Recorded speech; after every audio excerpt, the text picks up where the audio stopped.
안녕하세요. 오종혁 국어선생님입니다. 자, 오늘은 지난 시간에 이어서 결론, 진정한 나의 의미에 대해서 이제 공부를 하겠습니다. 그래서 제목은 진정한 나예요.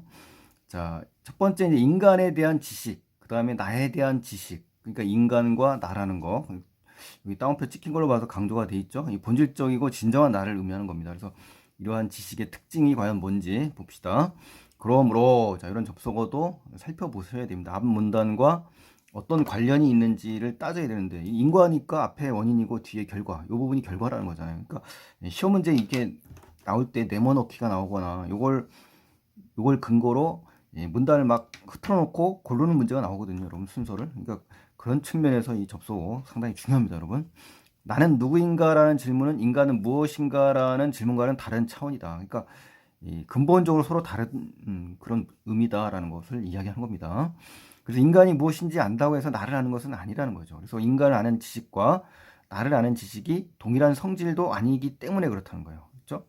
그래서 인간에 대한 지식은 그것에 대한 지식. 지금 뭡니까? 인간에 대한 지식의 특징이 바로 첫 번째가 나온 겁니다. 그것에 대한 지식입니다. 그래서 그것은 이론적으로 혹은 객관적 규정, 규정이라는 것은 내용이나 의미 등을 밝혀서 정한 거예요. 그럴 수 있는 성질의 것이다 이거예요. 인간에 대한 지식의 특징 두 가지가 나옵니다. 그것에 대한 지식, 이론적으로 혹은 객관적으로 규정할 수 있는 성질의 것을 그것에 대한 지식이다. 이렇게 확인을 꼭 하셔야 됩니다, 여러분. 객관적이단 말이에요. 객관적이기 때문에 누구든지 원칙적으로 동의할 수 있는 지식이라는 거예요. 그렇죠? 객관적이기 때문에. 인간에 대한 지식의 특징이 세 번째입니다. 그러니까 나가 아니라 뭐다고요? 인간에 대한 지식 특징 세 가지가 나온 거예요. 그러나 자, 반전이 왔죠? 그러나 대조. 자, 그러니까 이러한 접속어가 얼마나 중요한지 여러분 아시겠죠? 이 접속어만 봐도 글의 흐름이 보이잖아요. 그러니까 굉장히 중요합니다, 여러분. 나에 대한 지식은 객관적일 수 없어요. 그렇죠? 좁은 의미로 지식이 될 수도 없어요. 그러니까 나에 대한, 그러니까 인간이 아니라 나에 대한 지식의 특징보다 객관적이지 않고 좁은 의미로 지식이 될 수도 없다. 넓은 의미는 모르지만 좁은 의미, 협의의 의미로 좁은 의미를 이제 한자로 협의라고 합니다. 협의란 말로도 쓰니까 반대말은 뭐겠어요? 그러면 넓은 의미, 광의가 되겠죠. 넓을 광자. 그렇죠? 이런 것도 한번 참고해 주시고요.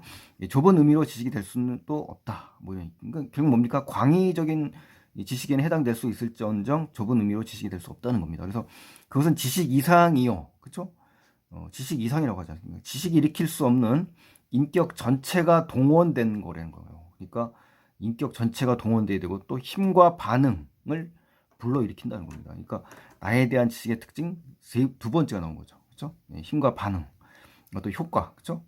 인격 전체가 동원된다는 거 아주 중요합니다. 그래서 주관적이고 사적인 존재가 바로 나에 대한 특징이다. 이렇게 해서 인간에 대한 지식과 나에 대한 지식의 특징을 서로 어떻습니까? 서로 비교하고 지금 견줬지 않습니까? 이러한 측면의 서술 방식도 알아야 됩니다. 대조적인 측면이라고 볼 수도 있고요. 그렇죠? 분석적인 측면이라고 볼 수도 있습니다. 설명 방식이 이번 시험 문제 상당히 중요합니다, 여러분. 그래서 설명 방식, 전개 방식 다 같은 말인데요.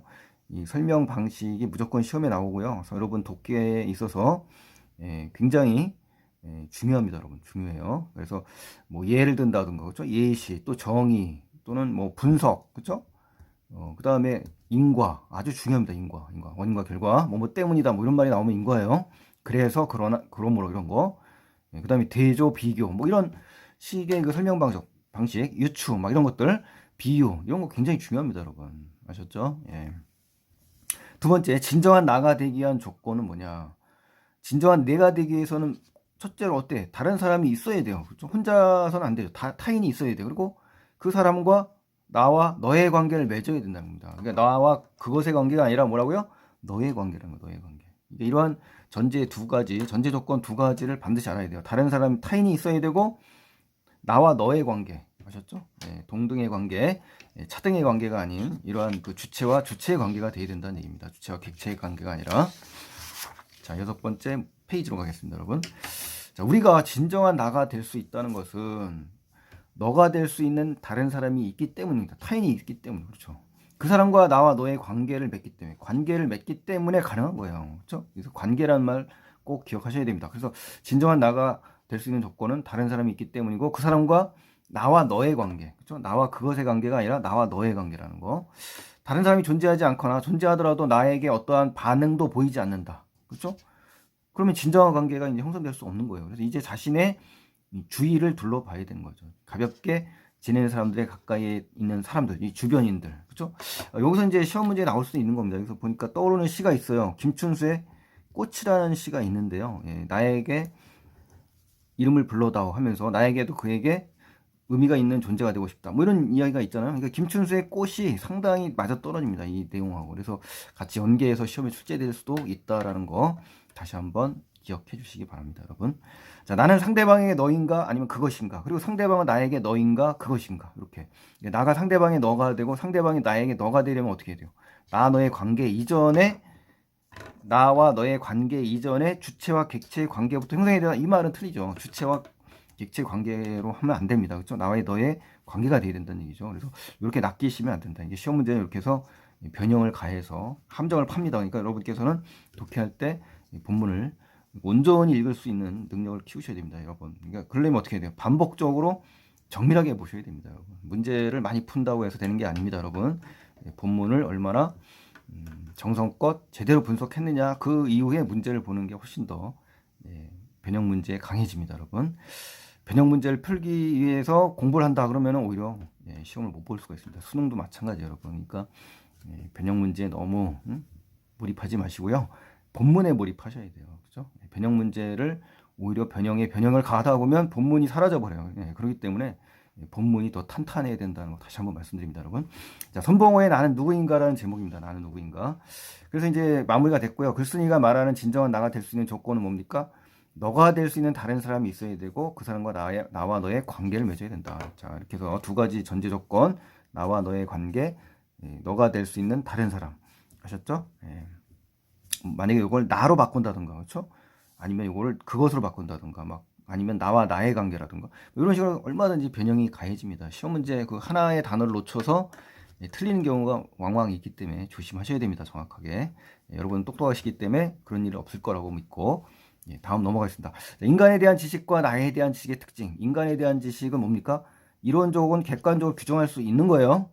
또 원칙적으로 동의할 수 있는 누구나 동의할 수 있는 지식인 겁니다. 그래서 그것에 대한 지식이다. 이렇게 외우지 마시고요. 외우면은 변형을 하면 다쳐요. 그러니까 인간에 대한 지식과 이제 나에 대한 지식을 이렇게 양분하셔서 인간에 대한 지식은 객관적이고 누구든지 동의하는 거고 그것이다 이렇게 생각하시면 되고 나에 대한 거는 지식 이상의 것이에요. 지식 이상의 것. 그리고 인격 전체가 총동원돼야 돼요. 그렇죠? 반응을 일으켜 힘과 온전히 사적인 것이고요. 누구든지 관찰하고 연구할 수 있는 그런 객관적인 게 아니라는 거. 그렇죠? 이것과 완전히 대조가 되고 있죠. 그러니까 이런 측면에서 서로 대조도 되고 이거 하나하나를 분석한 거니까 설명 방식이 분석도 된다는 얘기예요. 그러니까 설명 방식을 외우지 마시고 이렇게 자기가 읽으면서 아 이러한 설명 방식을 쓰고 있구나 이걸 느끼셔야만 그게 좋습니다, 여러분. 그래야 다른 지문에서 못 본 지문의 사례를 끌고 와서 비교하거든요. 이것과 관계 깊은 설명 방식을 골라라 막 이렇게 나옵니다. 그러면은 그 외워갖고 되는 게 아니잖아요, 그렇죠? 독해하면서 자기가 글의 어떤 유기적인 흐름을 보면서 파악하는 거니까 여러분이 아셔야 될 건 뭐예요? 전개 방식에는 뭐가 있냐? 정의, 예시, 아까 말씀드린 분석, 대조, 비교, 뭐 인과 유추, 과정, 막 이런 것들이 머릿속에 이미 작동되고 있어야 된다는 얘기입니다. 그게 더 중요해요, 여러분. 그게 알아야 그게 보이는 거죠. 아는 만큼 보인다고 그러한 개념이 머릿속에 있어야만 그 글이 그렇게 보이는 거예요, 여러분. 자, 핵심 정리가시면 갈래는 이제 논설문이고요. 교훈적이고 깨달음을 주죠. 철학적입니다. 예를 많이 들었으니 예시적이다 이런 성격. 또 나를 찾는 방법이 제재가 되겠고요. 주제는 중요하죠. 너와의 관계. 나와 너와의 관계 속에서 확인할 수 있는 나의 존재다. 그러니까 그것이라고 하면 안 돼요. 특징은 이제 여러 철학자들이 이제 예를 듭니다. 그렇죠? 그래서 주장을 보조하고 있고 둘이상의 개념을 비교합니다. 그래서 그의 주제를 선명하게 드러내고 또 질문을 던지는 게 많아요. 그래서 글을 끝맺었죠. 마지막에서도 나에게 너인가 그것인가 이렇게 해서 끝을 이렇게 맺음으로써 또 글의 주제를 독자에게 스스로 대입할 수 있는 어떤 그 여지를 남겨주는 거죠. 그렇죠? 이렇게. 자, 그러면 이제 전체적으로 한번 볼게요. 이 글에 드러난 글쓴이의 인문학적 세계관을 한번 파악해 봅시다. 자, 여러분 학습 활동을 이제 기반으로 만든 거니까 참고하세요. 다음에 제시된 철학자들이 있어요. 탐구한 대상의 내용을 한번 찾아봅시다. 기원전 6세기 철학자들은 어떻다? 그동안 배웠던 걸 정리하는 거예요. 이 6세기 철학자들은 이제 우주와 자연에 대해서 이제 질문을 생각하게 되죠. 의문점. 근데 5세기, 1000년 지난 이 5세기에는 인간의 문제에 관심을 갖기 시작해요. 그렇죠? 초보적인 단계지만 소크라테스부터는 어때요? 너 자신을 알라라는 것이 철학의 시작이 아니라고 그랬죠. 철학에 뭐라고 그랬어요? 궁극적 목적이라고 했다는 거 이렇게 정리를 잘 하셔야 돼요. 부보는 어떻습니까? 부보.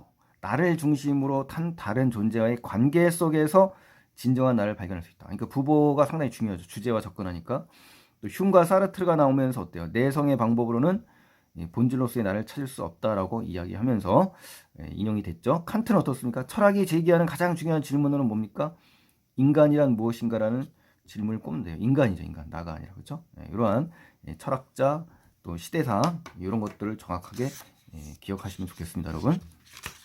자, 다음 이제 7페이지입니다. 7페이지 가시면은 이제 이 글에서 알 수 있는 인간에 대한 지식과 나에 대한 지식의 특징을 이제 파악합니다. 그래서 인간에 대한 건 뭐라 했어요? 강조를 많이 했죠. 이론적, 객관적으로 규정할 수 있는 거고 동의할 수 있다, 누구나. 그것에 관한 거다.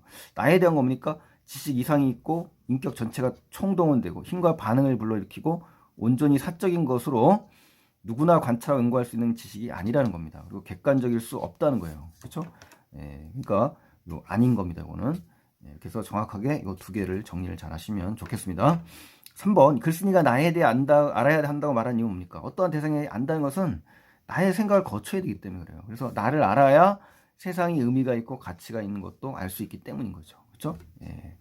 그래서 나를 알아야 되는 겁니다. 그래서 자, 그러면 이제 다음 넘어갈까요? 자신이 맺고 있는 관계와 나에 대해 한번 성찰해 보자. 뭐 이런 얘기인데요. 부보에 져서 나와 너라는 책에 보면요. 나와 그것의 관계가 나오고 나와 너의 관계가 나옵니다. 한번 정리해 볼까요? 그것 그다음에 너 여기에 초점을 맞추시고요. 그것은 3인칭입니다. 일부 국한된 관계예요. 그리고 객체이면서 차등입니다. 아셨죠? 주체와 객체. 대체 가능해요. 이렇게 해서 정리를 깔끔하게 했으니까 이거 정리 잘 하셔야 돼요. 그리고 외울 필요도 없잖아요. 생각해보면 다 그렇게 연결되잖아요. 그렇죠? 그 다음에 너는 유일무이하다. 동격이다. 그치? 그리고 대등하다. 다 같은 말 아니에요? 유일무이. 응? 오직 하나다 이거예요. 대등하고 동격이고 나와 너는. 그죠? 대체 불가능해요. 그리고 진정한 나가 될 수 있는 관계죠. 그리고 인격 전체가 총동원된다 그랬죠. 나와 나의 만남의 관계. 그죠? 나와 너의 만남의 관계네요. 나가 아니라 나와 너의 만남의 관계. 그죠? 이것은 나와 나의 만남인 관계다. 이렇게 되는 것입니다. 그 다음에 이제 두 번째, 자신에게 서로 너로 존재하는 대상에 대해 적어보고 그중 하나를 선택해서 나와 너의 관계를 맺고 있다고 생각한 까닭이 뭐냐? 그러니까 나에게 너로 존재하는 대상들, 즉 가족, 친구, 선생님 이렇게 또 나는 엄마와 나와 너의 관계를 맺고 있는 거죠. 또 왜냐하면 엄마와 나는 서로에게 둘도 없이 소중하고 그렇죠? 다른 사람과 바꿀 수 없는 존재이기 때문에 그렇습니다. 그렇죠? 3번 다음 글을 삶의 문제에 대한 인간의 태도에 대해서 이제 이야기해보자. 여기 보시면 삶의 문제를 대하는 인간의 태도. 자, 이주원의 홍대 서양학과를 졸업한 사람인데요. 여기에서 참고로 사례가 학습활동에 나왔거든요. 이 지문도 꼭 확인해 주시는 게 좋습니다. 멕시코의 화가 프리다 칼로가 자신을 둘러싼 삶의 여러 문제를 대했던 태도를 파악하고 있고요. 자신이라면 문제 상황에 어떻게 대처할지 생각해보는 활동입니다. 지금. 그래서 나를 알아가는 방식의 차이를 보이는 두 인물의 대화를 완성하면서 자신은 어떤 의견에 공감하는지 생각해보는 것이 여기 목표입니다. 아셨죠? 그러니까 나를 알아가는 방식의 차이입니다. 자, 첫 번째 자기 자신에게 영감을 받는 예술가였던 프리다 칼로를 한번 볼까요? 멕시코 출신의 화가 이 칼로는 예술적 주제가 오로지 자기 자신이었다고 해도 과언이 아닐 정도로 수없이 많은 자화상을 남겼대요. 그래서 평생 자신이 그리는데 모든 열성을 바쳤고 스스로를 모델로 삼아 끊임없이 관찰하고 표현했대요. 그러니까 결국 뭡니까? 자신을 모델로 삼아 예술활동을 한 칼로의 모습이 담겨 있죠. 그리고 자신이 자신에게 영감을 받는 예술가이자 모델의 삶을 살았던 거죠. 그래서 이 칼로라는 사람은 자신 내면으로 깊이 침잠했던, 그렇죠? 어떤 성찰했던 이유를 이렇게 설명한다요. 한번 볼까요? 자, 두 번째 문단이에요. 육체적인 고통을 극복하기 위해서 자화상을 그렸다는 겁니다. 자, 나는 나 자신을 그린다. 왜냐? 나는 너무도 외롭고 또 내가 가장 잘 아는 주제가 나이기 때문이다 라는 이유를 제시했어요. 그러니까 자신을 모델로 삼는 이유를 지금 여기다 제시를 한 겁니다. 프리다 칼로는 진정 외로운 예술가였대요. 그래서 칼로가 자신과 남을 다른 사람으로 의식하기 시작한 것은 남과 다른 사람으로 의식하기 시작한 것은 6살 때 이제 소아마비에 걸렸대요. 그래서 오른쪽 다리를 절게 되면서래요. 그러니까 육체적 고통 첫 번째 칼로의 고통이네요. 다른 아이들에게 어떻습니까? 나무다리 프리다라는 놀림을 받았대요. 그래서 그녀는 일찍부터 소외된 그 어떤 이미지, 이 상에 눈을 뜨게 된 거죠. 그래서 하지만 남다른 총명함으로 의사가 되길 또 희망했고 친구들과 다르지 않은 평범한 소녀로 성장하게 됩니다. 그러다 18살이 되던 해에 더 큰 사고를 당한대. 아휴, 참 안타깝네요. 그렇죠? 예. 타고 가던 버스가 전차 충돌해서 살아있는 것이 기적이라고 생각할 만큼 심각한 부상을 입었어요. 그러니까 이제 엎친 데 덮친 격으로 설상가상이란 말이죠, 우리. 그렇죠? 예. 소아마비 걸렸는데 또 교통사고가 났다. 설상가상. 참 프리다 칼로가 이제 겪은 두 번째 육체적 고통입니다. 육체적인 거예요. 죽을 때까지 그녀를 괴롭힌 이 육체적 고통은 그녀의 마음까지, 정신적인 고통까지 이제 심하게 부식시켰대요. 그래서 그 고통을 극복하는 방안으로 바로 뭡니까? 자신의 모습을 그렸다는 겁니다. 그 남다른 실존, 그죠? 실존을 표현한 것이다. 그래서 이 칼로가 자화상을 그리는 이유가 여기 첫 번째 제시된 겁니다. 자, 이 첫 번째 여기서는 이제 모델로 삼은 이유고요. 여기는 자화상을 그린 이유예요. 구별을 하셔야 됩니다. 자, 세 번째 문단 가볼까요? 정신적 고통을 극복하기 위해서 자화상을 그리게 됩니다. 그래서 물론 이런 신체적인 한계만을 표현하고자 모든 에너지를 쏟은 게 아니에요. 그녀는 강하고 열정적인 인간이었고요. 사랑에 자신의 모든 걸 바쳤대요. 그래서 멕시코가 나온 미술의 거장 디에고 리베라, 이 사람도 유명한 사람인데 결혼을 했대요. 그녀는 자기 자신보다 남편을 더 사랑했지만 이 디에고는 결혼 생활에 이제 만족하지 못하고 많은 여자들을 만나고 바람을 피웠네요. 그렇죠? 불행한 이유가 나왔습니다. 그래서 디에고에 대해서 분노보다는 칼로는 그를 변함없이 사랑하는 자신의 모습에 스스로 무너져 내리곤 했대요. 그러니까 정신적으로 이제 고통받은 그런 이유가 나오는 겁니다. 결국 그녀는 타인의 관계에서 충족하지 못한 이 결핍을 채우고자 자신의 존재 가치를 이제 재확인하기 시작했다고 합니다. 그래서 끊임없이 자신의 모습을 그렸던 거래요. 그래서 자화상을 그린 이유 두 번째가 지금 여기 담겨 있는 겁니다. 그래서 이런 걸 요약을 잘 하셔야 돼요.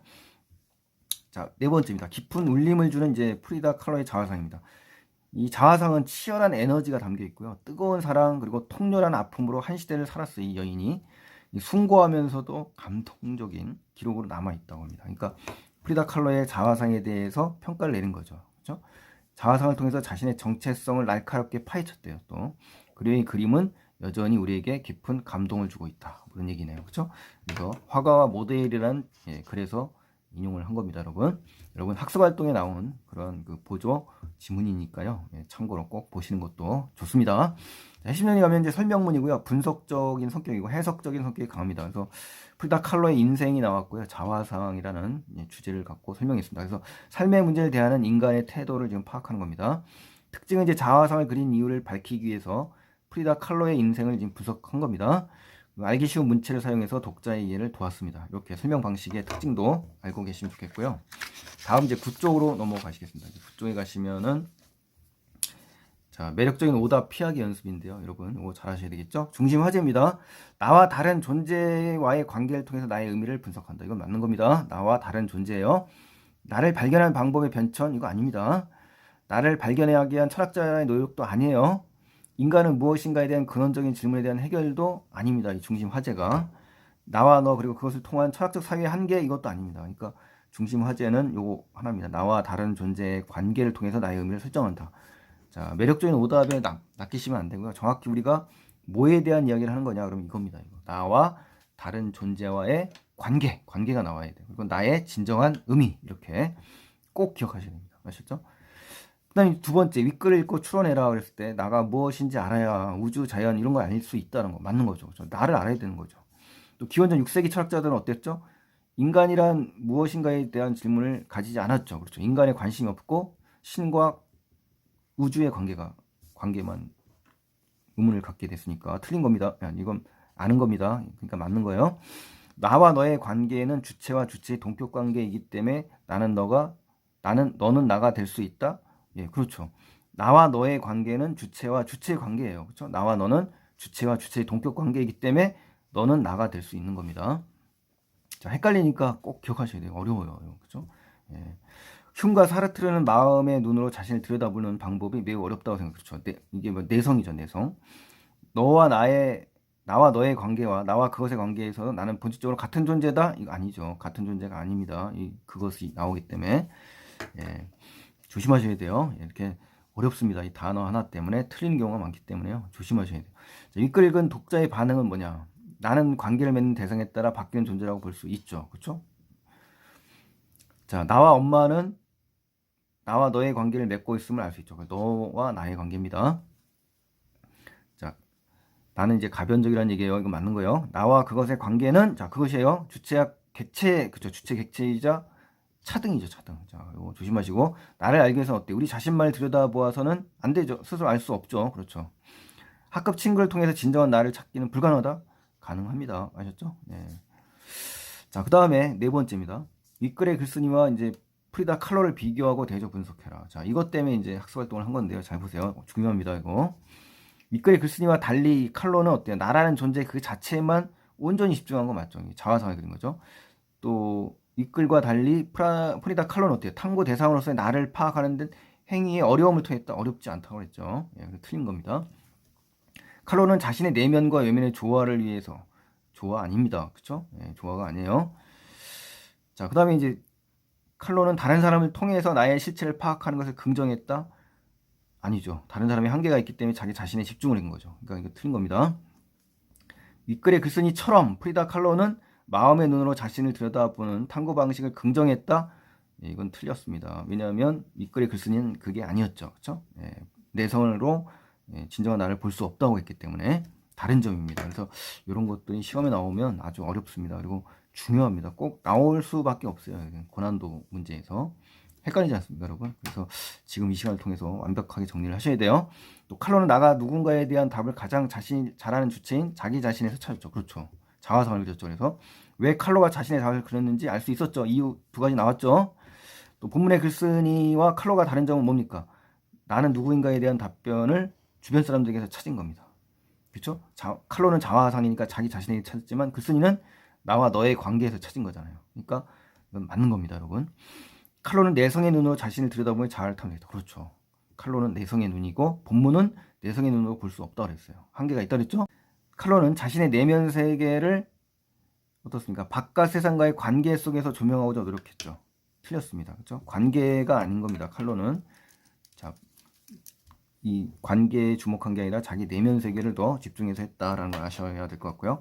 칼로는 외로운 자신의 내면 세계를 파악하는데 매우 어려움을 느끼며 살았죠. 틀렸습니다. 그렇죠? 네, 매우 어렵다. 쉽다고 그랬죠. 그렇죠? 자기 자신을 파악하는 것이. 자, 다른 분야와 이제 비교하기인데요. 칼로라는 사람은 이제 이러한 특징들이 있고요. 자화상에 관계된 시인과 작품들입니다. 그러니까 한번 참고해서 이렇게 이제 견줘서 나올 수 있으니까 한번 참고하라는 의미에서 적어봤습니다, 여러분. 자, 윗글에 대한 설명 보실까요? 내성의 방법이 가진 한계와 나를 발견하는 방법을 이야기했다. 그렇죠? 내성의 방법이 한계가 있고 나를 발견하게 하는 방법에 대해서 이야기한 거니까 맞습니다. 자, 그 다음에 이제 여러분 10페이지로 가셔가지고요. 네, 보십시다.